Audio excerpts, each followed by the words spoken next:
Good afternoon. This is John Coppa with a news brief. Yesterday, the West Whiteland Township building saw very heavy traffic for in-person voting. The building was a location for two polling locations, West Whiteland 4 and West Whiteland 7. According to the people there, some waited in line for over 3 hours. The very long wait was attributed to three major factors. The first factor was the lack of poll workers for West Whiteland 7. The second factor was the incredibly high in-person voter turnout. District 167, which West Whiteland 7 and West Whiteland 4 are a part of, had over 40,000 people vote out of the 45,000 registered voters. The third factor was the lack of indication on where exactly to vote. Many of those who were voting in West Whiteland 4 found themselves waiting in West Whiteland 7's line. Democratic and Republican committee members came together to ensure that the people in line had food and water. The 2020 general election took place last night, Tuesday, November 3rd. At this current moment, the Associated Press has not called the race in favor of either President Donald J. Trump or former President Joe Biden. As it currently stands, Joe Biden has 238 delegates and Donald Trump has 213 delegates.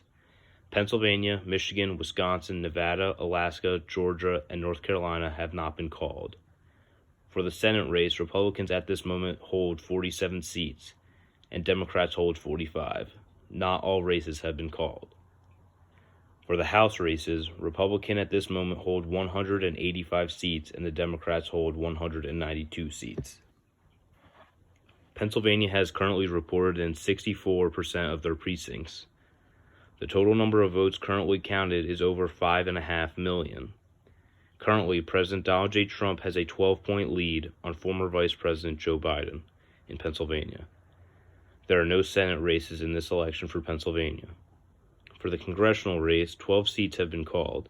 Districts 2, 3, 4, 5, and 18 have been called in favor of the Democratic candidate. Districts 9, 11, 12, 13, 14, 15, and 16 have been called in favor of the Republican candidate. Districts 1, 6, 7, 8, 10, and 17 have not been called, but all currently favor the Republican candidate, although that may be subject to change. According to ESU Insider, East Stroudsburg University have announced and will host virtual art exhibits. East Stroudsburg University's Art and Design Department will host a presentation of the Sally Project. The Sally Project aims to use art to bring awareness to marginalized or forgotten women throughout history.